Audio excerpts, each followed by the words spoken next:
Hey folks, Colin here from Sumthins Recording, and today I'm going to show you 2 tips to clean up your drums when the drummer doesn't hit the toms.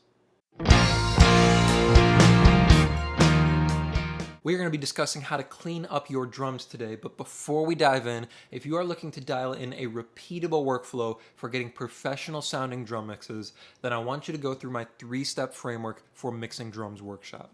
This workshop is going to walk you through the 3-step process that I use on almost every mix for getting professional sounding drum mixes right from your home studio. It is a 100% free to watch, on-demand video training, and you can get access to that by clicking the link below in the video description.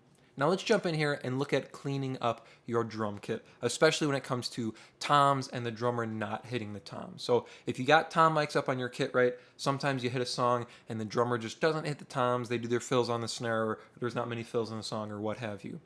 So what do you do with those tom mics that you had up on the drums? I'm going to give you a couple different ways to handle this scenario today. A really simple one and maybe a little bit more complicated one, but maybe it'll work better for your kit and for your song. So first of all here, let me play you the song a little bit. This is just the raw drums actually. Nothing on our drums except for a couple limiters across our kick and snare, just to keep them even here as we're working through the recording process on this song. So these are raw recorded tracks for our drums here. Take a listen to what our drums are sounding like at the moment here.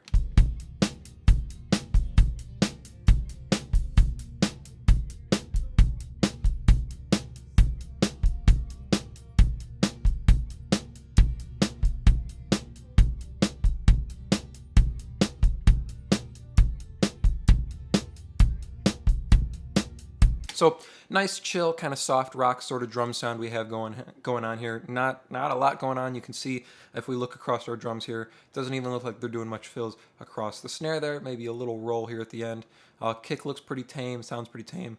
No tom fills. It doesn't look like there's a lot going on for our overheads here. So pretty simplistic song, and our drummer didn't hit the toms here. So let's take a listen through to our tom mics here and see what we got.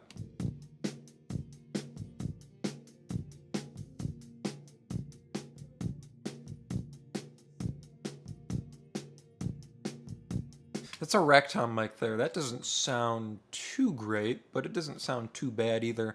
It sounds like there's some kind of rattle going on when the drummer hits the kick drum. Not sure what that would be from. Maybe the mic wasn't secured correctly. Whoever tracked these drums, maybe the mic wasn't secured correctly to the rack tom here. It happens sometimes. You can overlook some stuff. Let's take a listen to our floor tom here.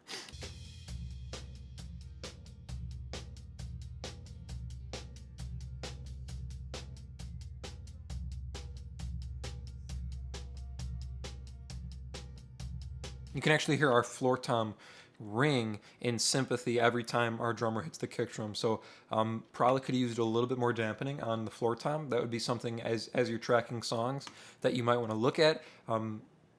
Always do a test take right before you do the song, and you want to go through your tracks, see if there's anything that's ringing, see if something's ringing in sympathy with something else. Sometimes when you hit the kick drum, the bottom snares will rattle or a floor tom will ring like that. That's something you want to check as you go along there.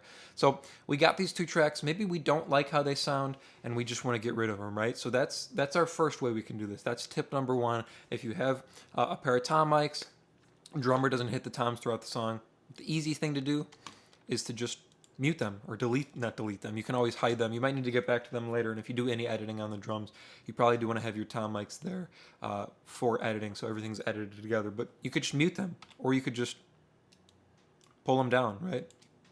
You don't need them. You don't need to have mute buttons going on. Just pull your volumes down. Let's see what we have now.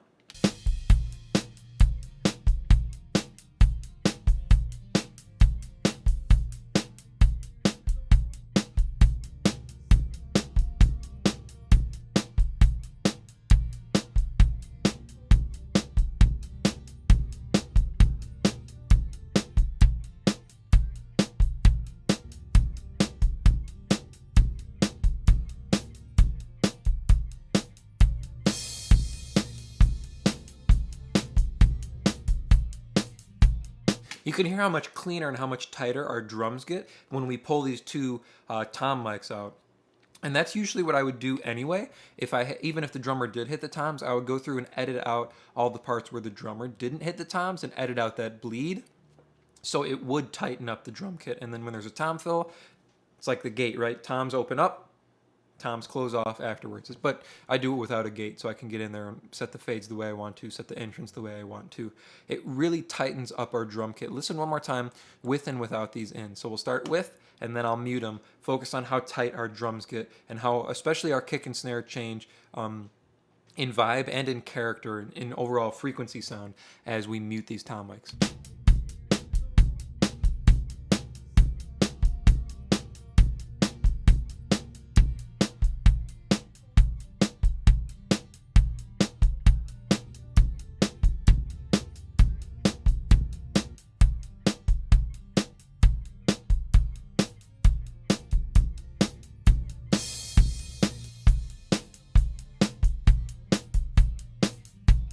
Things get a lot tighter, our snare feels more focused, our kick drum feels more focused, and the cymbal hit there, I noticed as I muted and unmuted the toms here, our cymbals feel much smoother because we don't have that cymbal bleed coming through from our tom mics here. So that's the first way you can handle things like this. I actually don't mind the rack tom mic all that much. I do like what it gives to the top end of the kick drum. If you notice one more time, I'm gonna A/B just the rack tom mic here.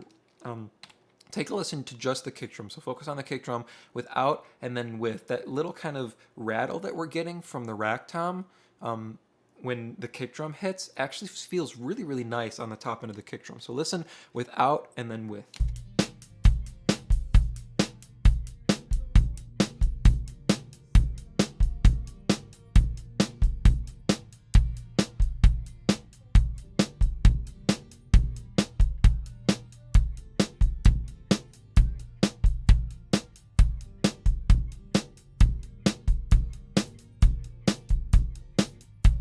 And so that there's an example of something that you may not like by itself, right? As you're going through, like, ooh, there's a weird rattle on the rack tom. That if you test it inside the mix, you might be like, ooh, I like what that gives to the top end of the kick drum. That's tip number one, is that you can just mute out your toms or pull the volume all the way down on your toms and just forget about them, right? You don't need them in there. You don't need that bleed. Pull them all the way down, move on. The other way you can do this, and this is something I used to do back in the day as well, was that I would just pull the volume down on the toms. So especially when I had tom fills in there, what I would do is I would go in and edit the sections where there's just bleed and no toms going, and I would pull it down by maybe 9 or 12 dB. So you still have that kind of bleed in there, giving your drums some ambience and helping them feel more lively and more full. And then when a tom fill comes in, volume jumps up, you hear the tom fill, and then it fades back down with the cymbal hit that you usually have at the end of your fill, back down to -9, -12 dB. So let's see what we can do with that. So I'm going to solo up just both of our toms here and see what we get by just pulling our toms down. I'm going to use the fader here. Well, actually, I'm going to do it like I would actually do it. So I'm just going to pull the clip gain down on the actual tracks here.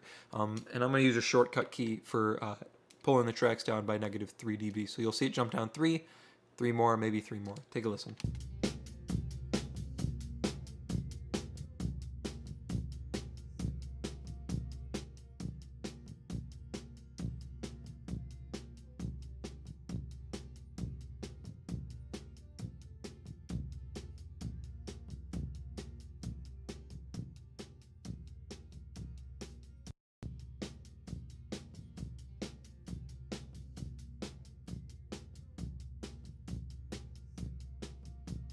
That there's feeling really, really nice to me. And you notice I still have the pan going on, right? Our rack toms panned a little bit to the right, and our floor toms panned out 60% to the left there. I've pulled both of them down by about 6 dB, and then I pulled our rack tom down one bump more. So our rack tom's down 9 dB, our floor tom is down 6 dB. I just wanted them to look a little bit more even. That way they're putting out the same amount of volume. Our rack tom's still a little bit louder, but that's okay because it's going to be closer to the ear rather than our floor tom being out farther. So let's take a listen now with these back in. So I'll mute and unmute these and see if we like it a little bit better than just leaving them completely out.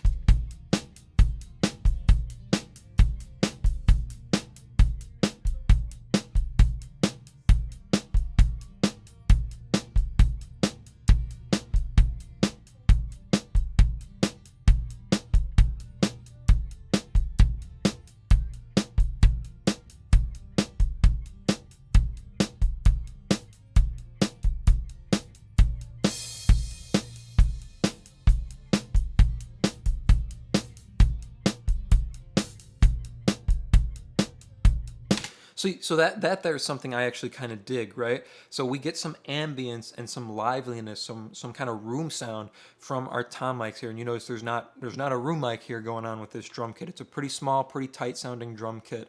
There's no room mics going on. So keeping the tom mics in and keeping the tom mics live will add that extra depth and that extra liveliness and natural room sound, because you have this ambience that's spread out to the sides here. Listen one more time, just to our toms, and then I'm going to throw them back in with the rest of our kit here. So here's just our two tom mics, and then I'll put them back in with the kit.